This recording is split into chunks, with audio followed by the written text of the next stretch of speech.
Parlons aujourd'hui un petit peu des sols bruxellois. Les sols bruxellois sont dégradés, ils sont de mauvaise qualité. Pourquoi? Parce qu'ils sont très compactés et parce qu'ils sont aussi pollués. Alors comment tenter d'inverser la tendance pour que la qualité des sols s'améliore? On va se poser cette question, on va tenter de comprendre si on peut décompacter les sols. Et puis quand on parle de sol et de mobilité, évidemment, on parle aussi du macadam, de la voirie. À quoi ressembleront les voiries de l'avenir? Les voiries connectées, à quoi ça sert? Et quelles sont les perspectives et les enjeux pour l'avenir? On en parle tout de suite, juste après ça.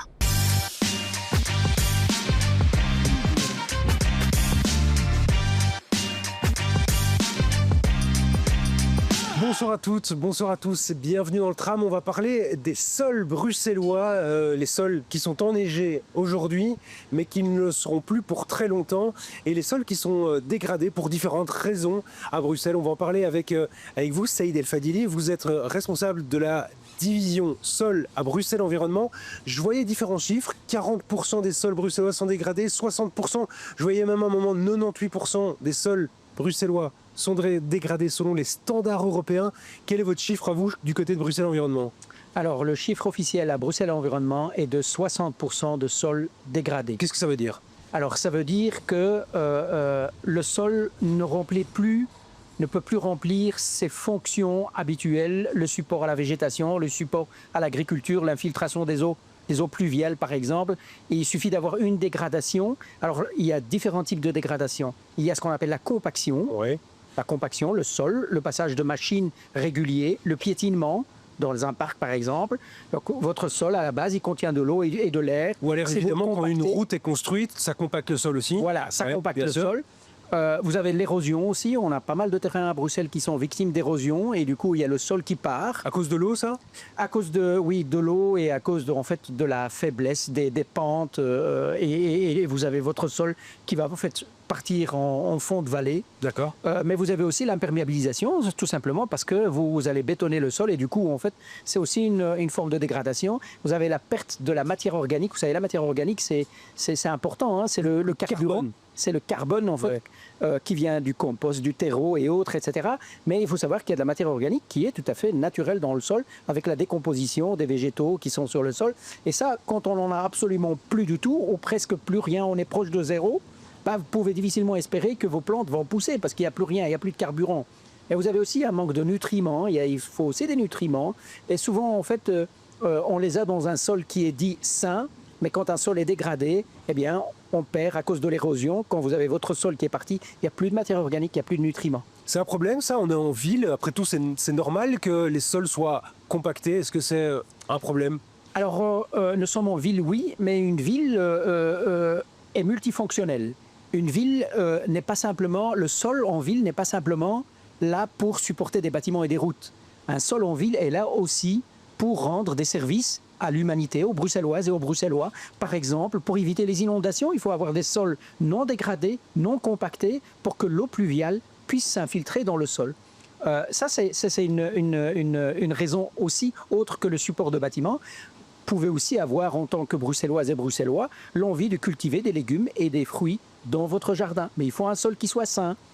Vous avez aussi la biodiversité. On en parle souvent, les espaces végétalisés, on en parle souvent et on en a besoin aussi pour le cadre de vie des Bruxellois. Mais il faut avoir des sols qui soient sains pour pouvoir végétaliser en une ville. Que faire? Je sais que Bruxelles Environnement a lancé une stratégie Good Soil. En quoi ça consiste? Alors, cette stratégie, en fait, parce que depuis 20 ans, Bruxelles Environnement s'occupe uniquement des pollutions chimiques du sol. La stratégie Good Soil se veut holistique, se veut intégrée et en fait le but c'est de s'occuper de toutes les dégradations, pas simplement des pollutions chimiques mais aussi de la compaction comme on vient de le dire, aussi de l'érosion, aussi des pertes de matière organique et autres. Et donc s'occuper de toutes ces dégradations, restaurer les dégradations, pas simplement assainir un sol pollué. Comment faire alors? Est-ce qu'il faut enlever des bâtiments? Est-ce qu'il faut aérer le sol un petit peu pour le décompacter? Alors oui, vous parlez de décompaction. Dans certains sols qui sont très très compacts, il y a une solution, c'est de décompacter de manière mécanique lorsque la compaction est assez importante, mais parfois il suffit simplement de cultiver un sol pour que les racines jouent un rôle de décompacteur. Ça, c'est quelque chose qui peut se faire. Quand vous avez votre sol qui est totalement imperméabilisé, totalement bétonné, asphalté, si vous le désimperméabilisez et puis vous amendez, vous mettez du compost, de la terre végétale comme on l'appelle, vous pouvez réactiver en fait ce sol même s'il avait été pendant de nombreuses années couvert par une dalle de béton, et ainsi de suite. Des pollutions chimiques, vous en avez parlé très brièvement, il y en a à Bruxelles?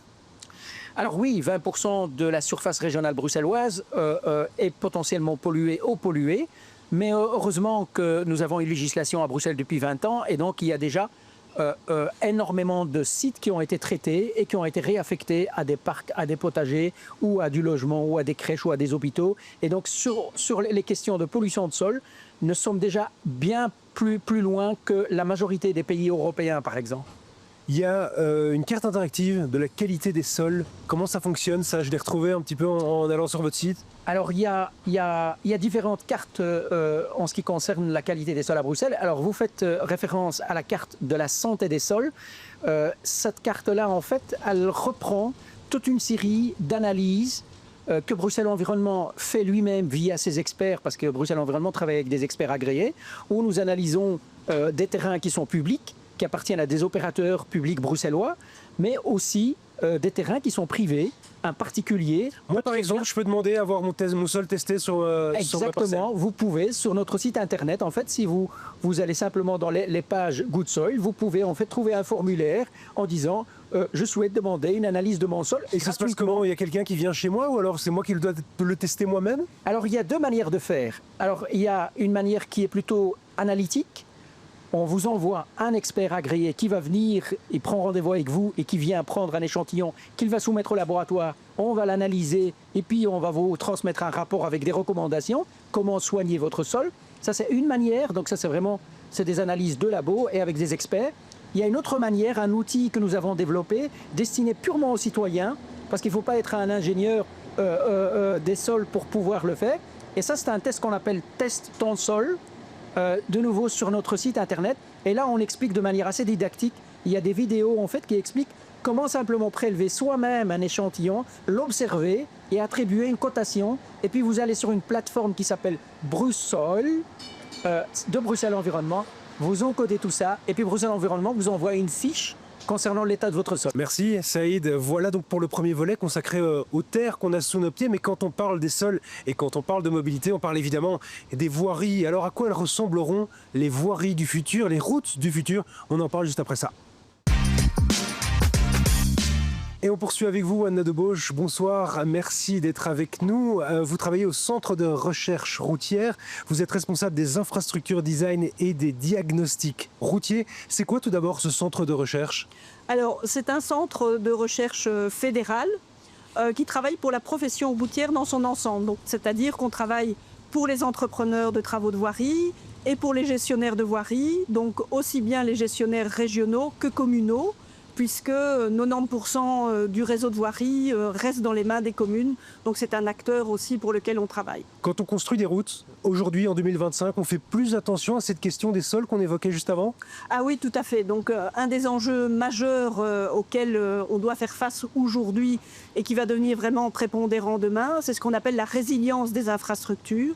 Alors ça veut dire quoi? On connaît tous les phénomènes de changement climatique, avec les inondations, mais pas que, avec des phénomènes aussi d'augmentation de température. Et là, en milieu urbain, on est particulièrement sensible à ce genre de phénomène, étant donné les surfaces bétonnées notamment. Et alors, ce sont des routes, par exemple, qui sont plus perméables? Comment ça se passe concrètement? Alors, on va travailler sur 3 aspects, c'est-à-dire on va travailler sur ce qu'on appelle l'infrastructure bleue, verte et grise. Donc on va travailler à la fois effectivement sur tout ce qui est plantation, nature des sols, etc. Bleu, tout ce qui est évidemment collecte des eaux pluviales, recyclage des eaux, etc. Et l'infrastructure grise qui est l'infrastructure traditionnelle. Par exemple, on entame aujourd'hui un gros projet avec des partenaires, notamment anglais et français, qui s'appelle Street 2030 pour la Commission européenne, où on va travailler véritablement sur ces 3 aspects-là, de façon à produire des infrastructures piétonnes et cyclables beaucoup plus résilientes à l'avenir. C'est quoi les routes de l'avenir? On s'imagine des routes connectées, c'est plus uniquement du macadam. Non, c'est plus uniquement du macadam, mais d'abord il faut travailler sur les matériaux. Donc c'est très important d'avoir une économie, une certaine sobriété en matière de matériaux, et notamment d'être moins dépendant vis-à-vis du pétrole. Donc on va trouver des matériaux biosourcés plutôt que pétrosourcés, etc. Pourquoi le macadam classique, c'est très fort basé sur du pétrole par exemple? Oui, ouais. On va recycler, on va trouver des liants par exemple biosourcés, on va recycler aussi, on va avoir des procédés aussi qui font appel à moins de quantité d'énergie avec des enrobés tièdes ou à froid. Et puis effectivement, un enjeu majeur, c'est la digitalisation des routes. C'est ce qu'on appelle le BIM, les jumeaux numériques. Et donc, ça veut dire quoi? BIM, c'est pour Building Information Modeling. Ça veut dire quoi, en gros? Par la multiplication des sources d'informations, des sources de data, ça va alimenter un modèle qui va être accessible à tous les acteurs de la route et qui va permettre, en fait, de faire des simulations, mais aussi de prendre les bonnes décisions au bon moment et de poser les actes techniques au bon moment, ce qui est fondamental. Donc ça veut dire que la route qu'on a ici à côté de nous, on peut la reproduire en ligne pour voir exactement et projeter des scénarios de la neige par exemple, du soleil, en fonction des capteurs, on comprend comment la route réagit. Et donc les capteurs, ils seront dans les véhicules, ils sont déjà dans les véhicules, mais pas que, ils seront aussi dans l'infrastructure, avec ce qu'on appelle l'Internet of Things, c'est-à-dire une série de capteurs qui peuvent se retrouver sur les assets de la route, dans l'infrastructure, etc. Et aussi notamment dans les téléphones, les GPS, etc. Donc en multipliant les sources de données comme ça, on va pouvoir engranger énormément d'informations. Avec toutes ces données, qu'est-ce qu'on peut faire par exemple? On peut faire par exemple de la prédiction. Si on s'aperçoit qu'un véhicule freine systématiquement, plusieurs véhicules freinent systématiquement à un endroit, ça peut déclencher évidemment une alerte et se dire tiens, qu'est-ce qui se passe justement à cet endroit-là? Est-ce que c'est un problème lié à l'infrastructure? Est-ce que c'est un problème éventuellement, si on a des sondes de température, un problème de plaque de verglas, etc. Et donc après, déclencher une information trafic par exemple, ou une déviation, ou ce genre de choses, ou une réparation, etc. On a ça à Bruxelles? Oui, on a, en tout cas, il y a une politique qui se veut de maintenance préventive de plus en plus et qui repose alors sur un diagnostic routier et sur la collecte de données. Ça veut dire qu'on a des petits capteurs, par exemple, dans la route. Il y en a déjà, ça, à Bruxelles, d'ailleurs? C'est pas aussi facile, il y a d'autres types de données. Je ne sais pas, mais il y a d'autres types de données qui alimentent ce genre de réflexion et de modèles. Grande question aussi, quand on parle de l'avenir des routes, c'est l'autonomisation des véhicules. On s'imagine que les véhicules vont conduire tout seuls et que c'est aussi facile que ça, mais en réalité, la route a tout son rôle à jouer. Alors, l'infrastructure aura un rôle à jouer, notamment au niveau de la signalisation, etc. Il faut qu'elle réponde à certaines normes, que tout ça soit, correct par rapport aux normes en vigueur, bien entendu, mais aussi que la maintenance de la signalisation soit bonne, qu'on évite les phénomènes de végétalisation qui font masque par rapport éventuellement à la signalisation. Donc il y a toute une série de conditions pour que les véhicules roulent dans des bonnes conditions, les véhicules autonomes. Mais il y a aussi la question du parking des véhicules autonomes, puisque on peut quand même supposer, et en tout cas je l'espère, c'est que dans un premier temps, les véhicules autonomes soient des véhicules partagés. Donc ça veut dire qu'il va falloir garer ces véhicules autonomes.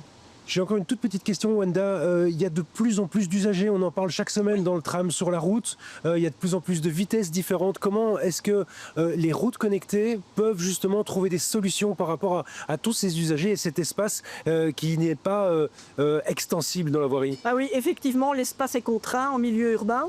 On sait qu'il y a énormément de développement technologique, on voit apparaître des nouvelles mobilités, des nouveaux types de véhicules de plus en plus. Et donc, il faut sortir du cadre traditionnel, un type de véhicule, une bande. C'est pas possible, c'est plus possible. Donc ça veut dire qu'il faut avoir une gestion de l'espace public beaucoup plus dynamique. C'est ce qu'on appelle notamment l'usage chronotopique de la voirie, qui permet en fait de par des aménagements, par une signalisation adaptée, etc., d'avoir un usage différencié de la voirie en fonction du jour, en fonction de la semaine, etc., plus adéquat en fonction de la demande. L'usage chronotopique de la voirie, voilà une prochaine piste pour une autre émission du tram. Merci Wanda. À tout On y bientôt. reparlera avec grand plaisir. Merci à vous d'être venus. Merci de nous refixer rendez-vous. Merci aussi à vous d'être là chaque semaine. On se retrouve la semaine prochaine. Même heure, même tram. Belle soirée.